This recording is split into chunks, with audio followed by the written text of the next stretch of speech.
everybody, I'm Joey Evans, and today we are taking a look at a Die Hard style game.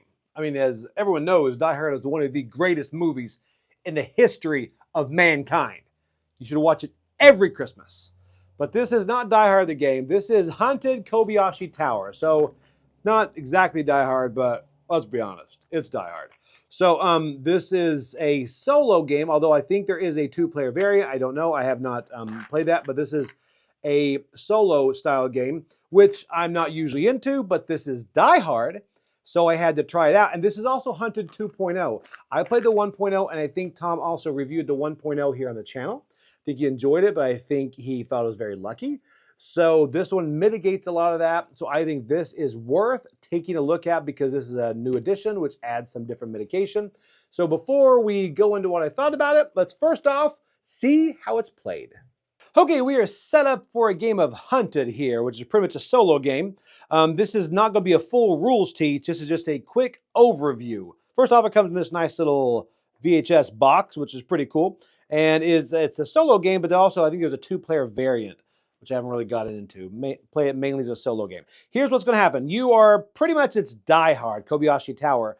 You're going to go and try to go through all of these locations until you finally get to the roof, which is one of the three bottom cards. I actually put on the bottom just so you can see it here.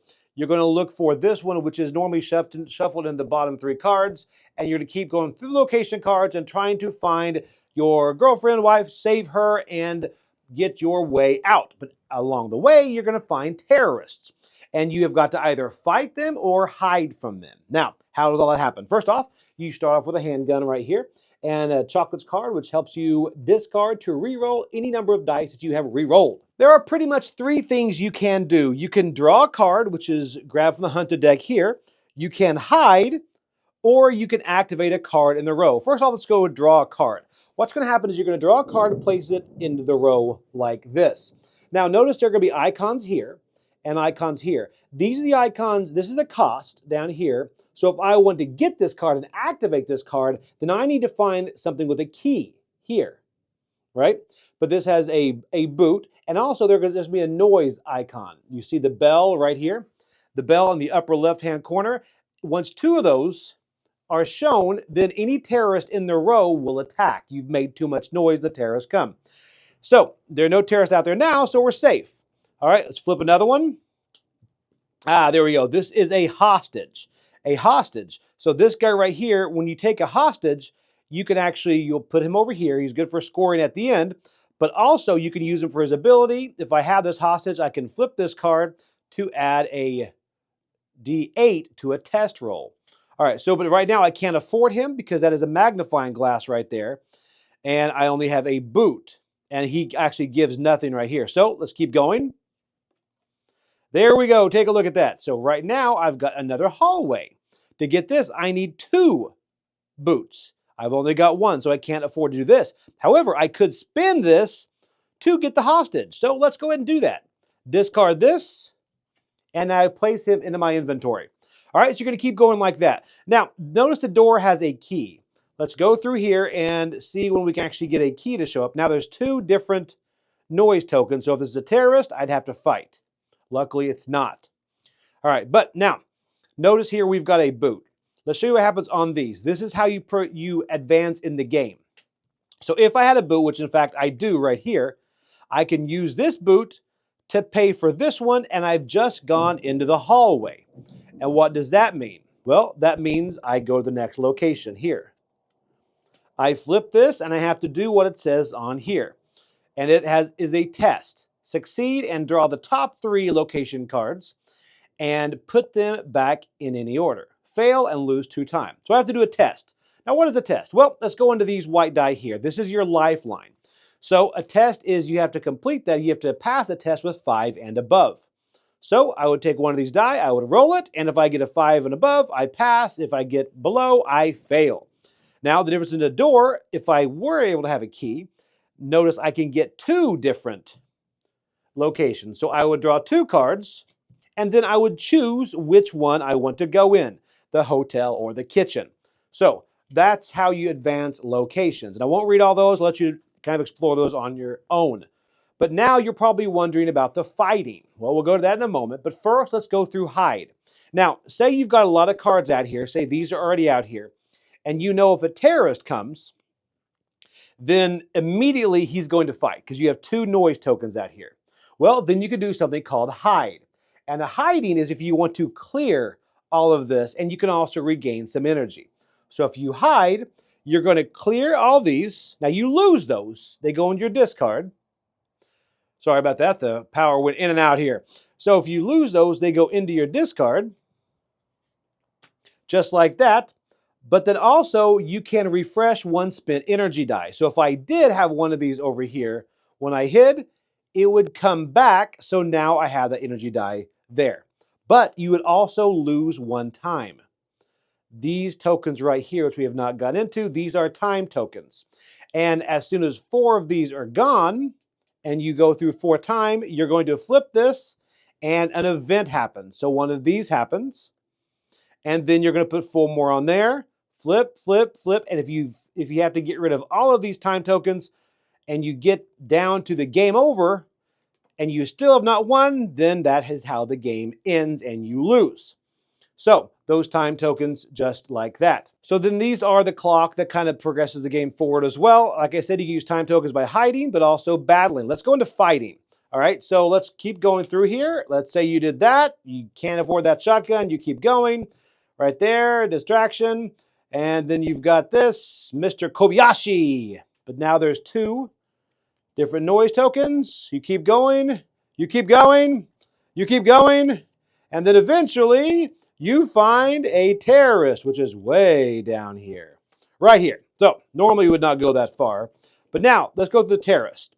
So this terrorist has just shown up right here. So you've got to fight him. Now this is in fact 2 terrorists. Notice this. So now I get to choose. I've got my handgun. It's loaded. I get to choose how many of these die I'm going to roll. Tell you what, I can roll 3 or whatever. And if I get 4s, then I have defeated him. So I have got to, if I roll 1 4, say I roll, take these 2 die, I roll, I get 1 4. Well, I've defeated him, the one guy. But I've got the second guy who does return fire, and fighting him also takes the time. And then I also, if he hits me, I lose energy. So I take this white die and I trade it for a red, which is a D8. So this is a bit more powerful. So you kind of level up, but that's another way you can lose the game, is if all these white would turn into red, you're dead.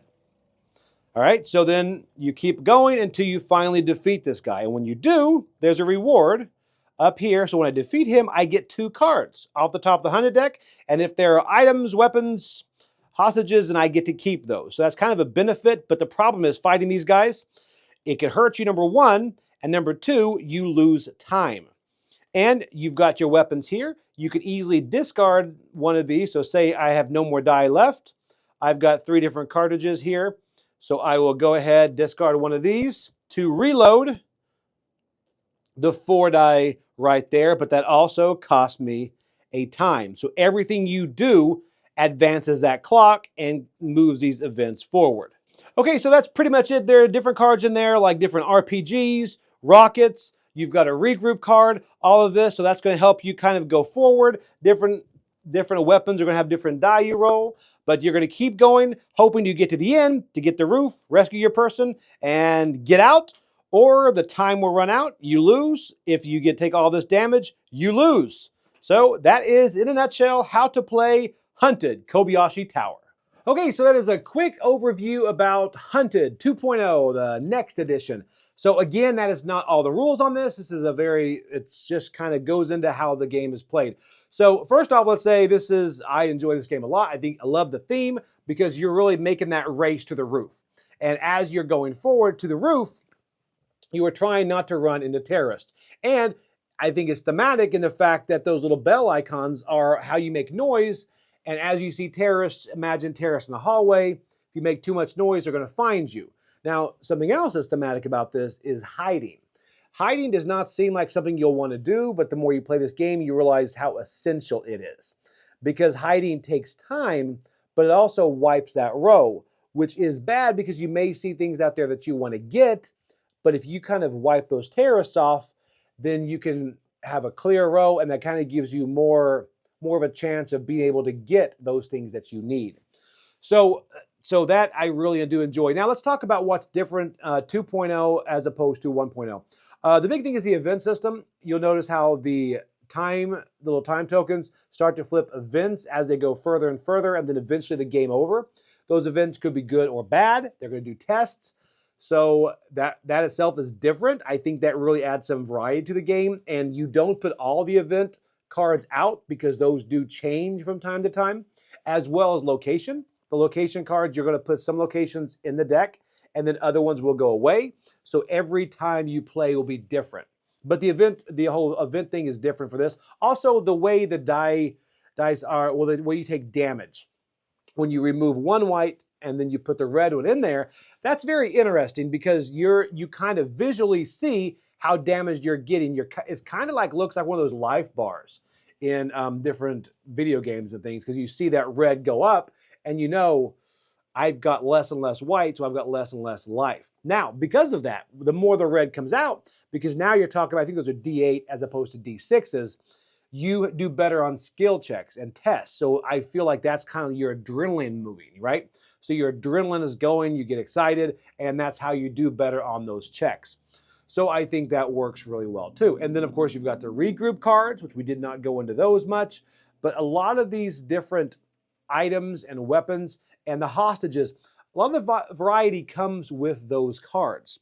I think that makes the game enjoyable when you see things like the machine gun come out, or the RPG, or a certain hostage that can help you later. You put them over here, and then you can flip and use their ability. Now there's a whole scoring thing at the end that you can score by hostages that survive or they're killed. We can go into that, how those guys will take damage first if these terrorists will shoot the hostages. But that adds a lot of variety, seeing those cards pop up. Now, I will say one complaint is still there, although there is more mitigation now than the first Hunted. There is still a lot of lucky dice rolls and lucky card flips. That's going to happen because there is a bit of luck on this. But it does not bother me nearly as much as I think it might bother some, so you have to know that going in. And the reason is this is a short game. This is a cute travel game you can take with you in a nice little kind of VHS case. But also the fact that even these larger war games that I've been playing some recently, they have a lot of strategic elements in different cards and go all this. You get right in position and you're like, let's do it. And then they have die rolls. A lot of those big games come down to die rolls as well. So mini games come down to die rolls. And the longer the game, the more annoying it is if it comes down to a die roll. But quicker ones like this that are easy to set up, easy to reset, if it comes down to die rolls, then that's okay. And then also there are some mitigations. You do have like the chocolates, you have different cards, distractions and stuff. And then you also have the +1 that you can add one to. So there's different types of mitigation that can happen in this. But this one, I think it's very enjoyable. I think the artwork is great. It kind of gives you that feel of that race to the roof to kind of get there. And then by the time you get there, make sure there's enough time to beat the final guy. And you have the equipment to do it too, as you're reloading, wasting time, all that.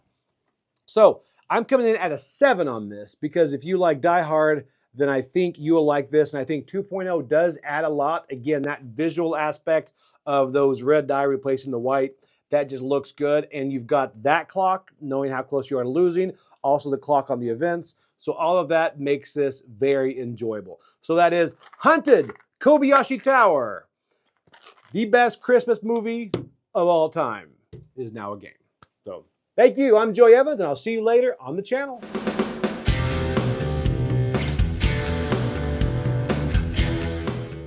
Hey folks, thanks for joining us for that video. If you haven't yet, like the video, subscribe to the channel, and hey, make sure you check out what's happening, where I'll cover an app on an iOS or a Switch device, and you can check it out along with me. Thanks very much. You've been watching The Dice Tower.